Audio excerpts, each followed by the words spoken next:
Giants wide receiver Victor Cruz joining us on the program. Did you watch the games this weekend, Vic? I did tune into the games, yeah, as much as it pains me to watch the playoffs without us being in them. Well, how tough is that when you're watching having won a Super Bowl the previous year? It's tough. It's tough, man, and especially once you get into the playoffs, understanding, being through it, understanding what it takes, how to play to get to the Super Bowl, and to not even be in contention. It's definitely tough, but, we understand we got next year to go back and try to do it all over again. Can a player take himself out of the game? If Robert Griffin III, you want to play, but sometimes you could be playing and you shouldn't be playing. And I felt that was the situation with RG3.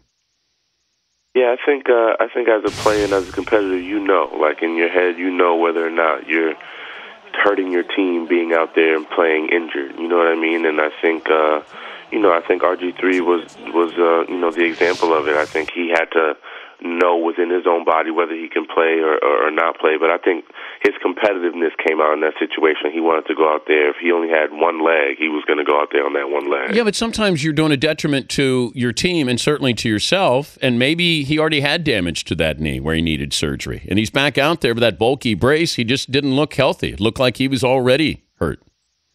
Yeah. It looked like he was, he wasn't healthy. He was, especially when that one snap came and his leg kind of turned and he just fell, and you could see he was laboring it a lot through the entire game as well. So it was tough, man. It was tough to watch, but as a competitor, he didn't want to come out that game. He didn't want to be the reason his team lost. He felt like he had to hold himself accountable, but it was a tough situation. Who would be faster in a 40-yard dash, you or RG3? I don't know, man. We're both pretty fast, but I'll give him a run for his money, though. I wouldn't shy away from the challenge. What about if it was 100? If it was 100 yards or 40 yards, you'd have a better chance against RG3. Which one? I'd probably go 100 yards because I think my top end is pretty fast. So once I get to about 50-yard mark, I get moving around that area. So I go 100. He's Victor Cruz joining us, Dan Patrick Show, the Giants wide receiver. Giants are not in the playoffs because of what?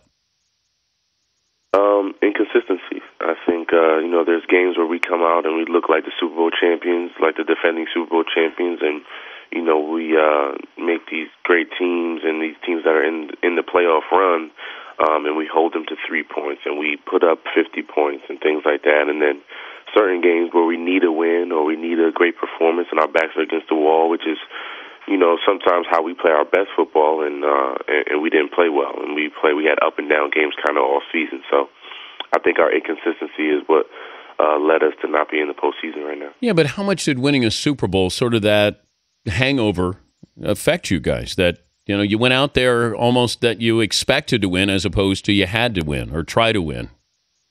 I think so. I think early on when we went 6-2, I think we were hitting our stride. We were doing the right things, but I think towards the end, I think as we were, we would lose a game here, lose a game there. I think the feeling was, we'll just turn it on when towards the end of the season, like we always do, and head into the postseason on a run. And I think, it's tough to kind of expect that. It's easier to be in the position and kind of do it when it arrives, as opposed to anticipating it at the end of the season and kind of taking it from there. I think that's two different mindsets that we had, from the Super Bowl year going into this year.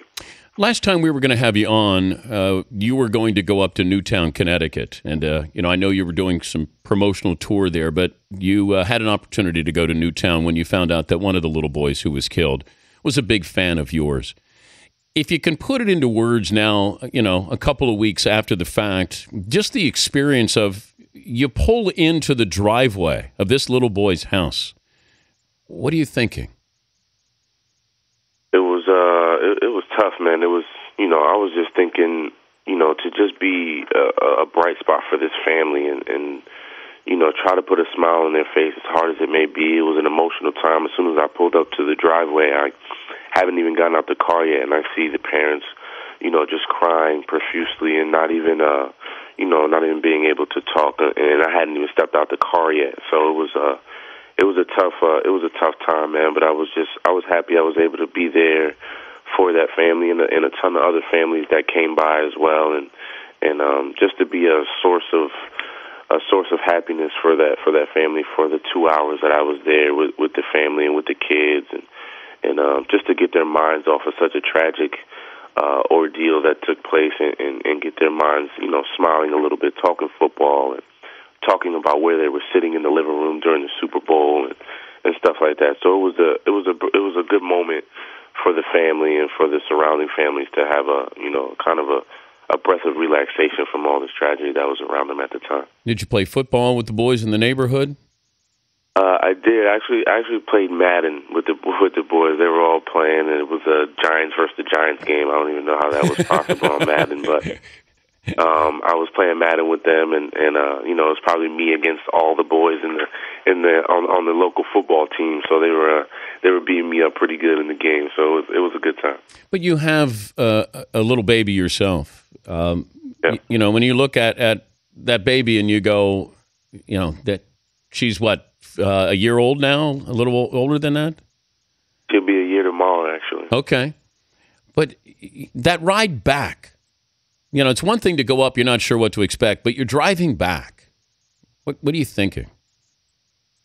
The entire drive back, I was thinking about my daughter, man. Just thinking about, just thinking about how short life can be and how unexpected things can happen and how you need to cherish every moment. And it's almost like, as a parent, you're like, I don't ever want to send my kid out the house because you just never know what could happen out there. But, you just have to have faith in God and understand that you have to instill these good morals in your child and in your children, and put them in circumstances and situations where there will be positive things around them. And obviously in that situation, it's just school, which is probably the most positive place you can send your kids. So it's tough, man. It's tough to deal with. And I know that night I put my daughter in the bed with me, and we hugged her a little closer to us that night, just to make sure it puts everything in perspective for you. So that night was a special night for us.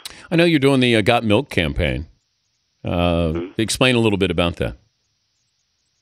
Just teaming up with Got Milk and just teaching all the kids to feel active and make sure you start your day with a glass of milk and get your protein, and also linking up with the Breakfast Blitz campaign in order to get money and grants to these schools to help give kids a healthier breakfast in schools, and making sure they're eating right. And I think the Got Milk campaign and everyone at Got Milk is a great catalyst to doing that, to helping kids start their days off on the right foot with drinking a glass of milk and getting their protein to get started the right way. It's good to visit with you and what you did for that family in that town. Sometimes you don't know the good that you do, but I thought it was wonderful you went up there, and I could not imagine how tough that was to go in there, and you probably felt out of place, at some point in there, but, you did something really positive, Victor. Thank you very much. I appreciate it. All right. Good luck in the off season. Thanks for joining us. All right. Thank you very much. Enjoy the new year, Dan. All right. Victor Cruz.